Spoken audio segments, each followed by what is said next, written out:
हमारा देश भारत विश्व का सबसे बड़ा लोकतंत्र अंग्रेजी उपनिवेशवाद से अपनी स्वतंत्रता के 75 वर्ष पूर्ण करने की ओर बढ़ रहा है। हम अपने देश की स्वाधीनता की हीरक जयंती मनाने की तैयारी में हैं।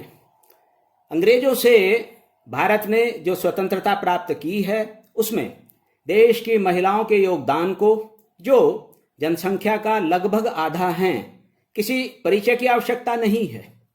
वर्ष 1857 ईस्वी के प्रथम स्वतंत्रता संग्राम में रानी लक्ष्मीबाई और अवंतीबाई लोधी से लेकर वर्ष 1947 ईस्वी में देश की स्वतंत्रता तक भीखाजी कामा, सरोजिनी नायडू, अमृत कौर, कमला देवी चट्टोपाध्याय, मणिबेन वल्लभ भाई पटेल, दुर्गाबाई देशमुख, लक्ष्मी सहगल, उषा मेहता आदि सहित अनेक वीरांगनाओं, साहसी और बलिदान करने वाली महिलाओं की राष्ट्रीय मुक्ति आंदोलन में भूमिका और उनका योगदान देश के इतिहास के सुनहरे पृष्ठों का अभिन्न भाग है। स्वाधीनता के उपरांत प्रत्येक क्षेत्र में भी प्रत्येक स्तर पर देश के पुनर्निर्माण में महिलाओं का अति महत्वपूर्ण योगदान रहा है। समाज, शिक्षा, विज्ञान, राजनीति, कला, साहित्य और संस्कृति और आर्थिक क्षेत्र में भी जहां जहां महिलाओं को अवसर मिले, उन्होंने अपने श्रम, लगन, प्रतिभा और कौशल से यह सिद्ध किया कि वे भी समाज और राष्ट्र के लिए वह सब कुछ कर सकती हैं जो पुरुष कर सकते हैं। यही नहीं, विज्ञान और राजनीति में उन्होंने कई बार अभूतपूर्व करके दिखाया है और हम सब इस सत्यता से परिचित हैं, इसलिए इसके किसी विस्तार में जाने की आवश्यकता नहीं है। देश की स्वाधीनता के उपरांत महिलाओं की जीवन के विभिन्न क्षेत्रों में उनकी भागीदारी के साथ उन्हें सशक्त और आत्मनिर्भर करने के उद्देश्य से समय समय पर कदम भी उठाए गए, जिनमें अनेक अति उल्लेखनीय स्वीकार किए जा सकते हैं।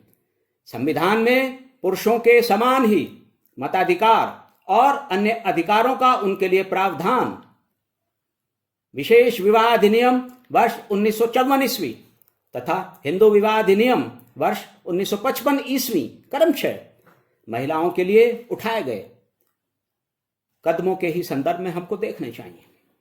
वर्ष 2005 ईस्वी का उत्तराधिकार अधिनियम और बाद में उस पर माननीय सर्वोच्च न्यायालय द्वारा अधिनियम को और प्रभावकारी बनाने के उद्देश्य से दी गई व्यवस्था भी महिलाओं के सशक्तिकरण की दिशा में एक ठोस प्रयास थी। इस दिशा में और भी कार्य हुए। पिछले कुछ वर्षों में विशाल स्तर पर, विशेष रूप से गांव के घरों में शौचालयों का निर्माण, दूर दूर तक घरों में गैस कनेक्शन की व्यवस्था आदि जैसे कार्यों को भी प्राथमिकता से महिलाओं के लाभ के संदर्भ में उनके सम्मान और स्वास्थ्य के साथ जोड़कर देखा जाना चाहिए। लेकिन वर्ष 1993 ईस्वी में देश की स्वाधीनता के 46 वर्षों के बाद संविधान में 73वें और 74वें संशोधनों द्वारा पंचायतों और नगर निकायों में महिलाओं के लिए 33% आरक्षण की व्यवस्था वास्तव में ही एक क्रांतिकारी कदम था। महिलाओं के सशक्तिकरण के मार्ग को प्रशस्त करने वाला था। इस कदम को उस समय और बल मिला जब बिहार, हिमाचल प्रदेश, केरल, राजस्थान और उत्तराखंड जैसे प्रांतों ने इस महिला आरक्षण को 33% से बढ़ाकर 50% कर दिया। अन्य राज्यों को भी इस दिशा में आगे आना चाहिए और महिलाओं के लिए 50% आरक्षण की व्यवस्था करनी चाहिए। इससे शताब्दियों से लिंग के आधार पर जारी विडंबनापूर्ण महिला भेदभाव और असमानता की खाई को पाटने की दिशा में न्यूनाधिक एक सुदृढ़ कार्य हुआ है। लेकिन इस दिशा में तो अभी और कुछ भी किया जाना शेष है। प्राथमिकता से प्रांतों की विधायिकाओं और संसद में भी इसी प्रकार की व्यवस्था अपेक्षित है। यह समय की मांग है। इससे निश्चित ही मूल विधि निर्मात्री संस्थाओं में ठोस प्रतिनिधित्व के बल पर महिलाओं की शासन में भागीदारी से उनके सशक्तिकरण और उनकी आत्मनिर्भरता की ओर तीव्रता से कदम आगे बढ़ेंगे।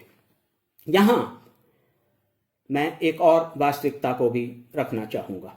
महिला सशक्तिकरण और आत्मनिर्भरता वैधानिक व्यवस्थाओं के बावजूद तभी सुनिश्चित हो सकती है जब पुरुष वर्ग समाज और राष्ट्र की उन्नति में महिलाओं के अपरिहार्य योगदान और उनकी भूमिका की सत्यता को स्वीकार करे। पुरुष वर्ग ये मानकर चले कि महिलाओं के सहयोग के बिना राष्ट्र के उत्थान का कार्य कभी भी पूर्ण नहीं हो सकता, वह अधूरा ही रहेगा। पुरुष वर्ग इस संबंध में अपनी मानसिकता को अब परिवर्तित कर महिलाओं के साथ कंधे से कंधा मिलाकर आगे बढ़े। यह स्थिति कठिन प्रतीत हो सकती है, लेकिन असंभव नहीं है। विपरीत इसके अब यह आवश्यक है। स्वाधीनता की हीरक जयंती के द्वार पर खड़े भारत को, विशेष रूप से पुरुष वर्ग को, यह दृढ़ता के साथ सुनिश्चित करना चाहिए। ऐसा करने से हम स्वतंत्रता के 75 वर्ष पूर्ण करने पर अपने को गौरवान्वित अनुभव करेंगे। सभी देशवासियों को स्वतंत्रता दिवस की मेरी ओर से हार्दिक शुभकामनाएं।